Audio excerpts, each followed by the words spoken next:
आजा माँ शेरों वाली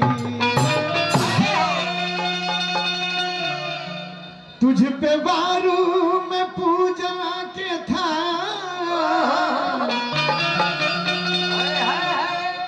कि आजा माँ शेरों वाली तुझे कब से पुकारे तेरा लाल कि आजा माँ शेरों वाली। यह लय के सहारा लेके हमने के भगवान गणेश के दरबार में चल के एकदम संक्षिप्त शॉर्टकट में एकदम शॉर्ट राह अपना के बाबा के दरबार में प्रवेश कोई के निहोरा कोई के हम बोला लेवे के हम तो कहे के हो बाबू रे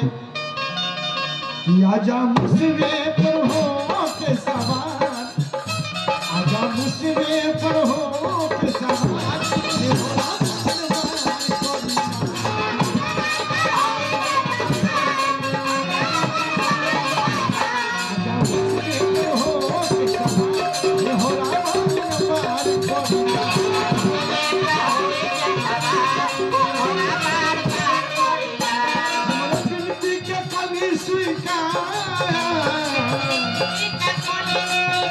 हमरा बिनती के करी स्वीकार निहोरा बार करी आजा मुझसे पर हो के सवार आजा मुझसे पर हो के सवार निहोरा बार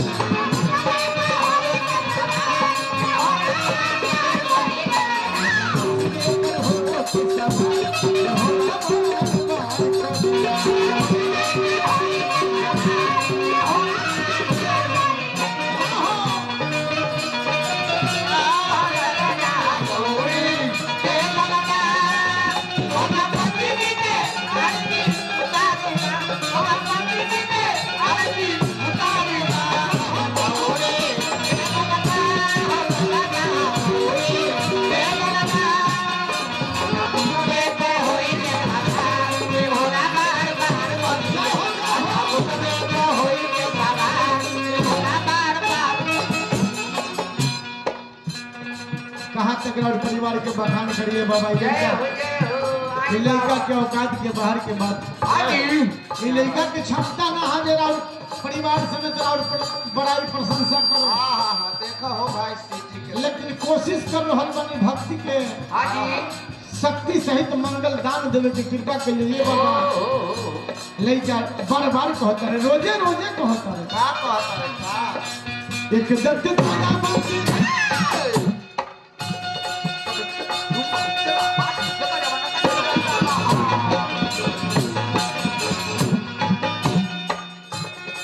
चार भुजाधारी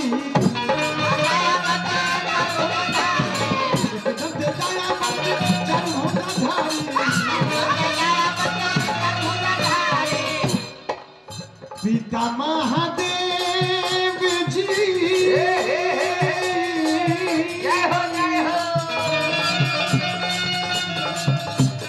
गौरी माता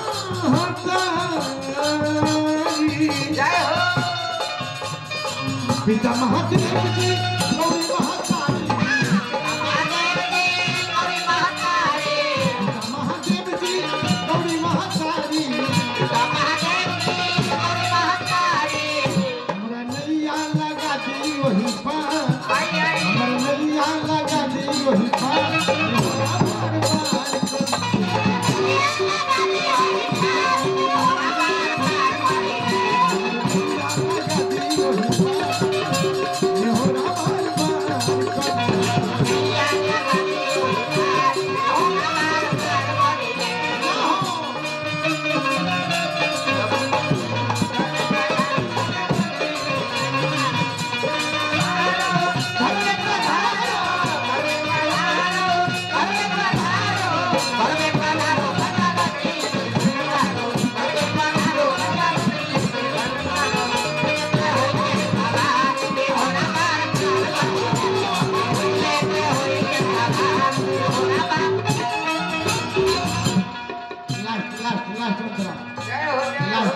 लास्ट तंत्र लगल बा बोले का लागल बा के दाता रउआ बिघन के हरैया मंगल के दाता रउआ बिघन के हरैया मंगल के दाता रउआ बिघन के हरैया मंगल के दाता रउआ बिघन के हरैया दया करिए मोरी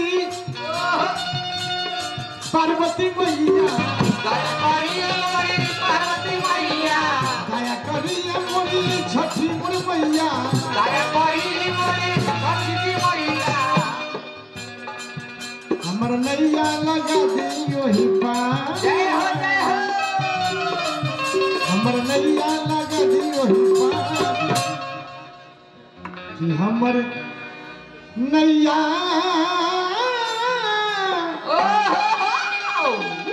लगा दी जय हो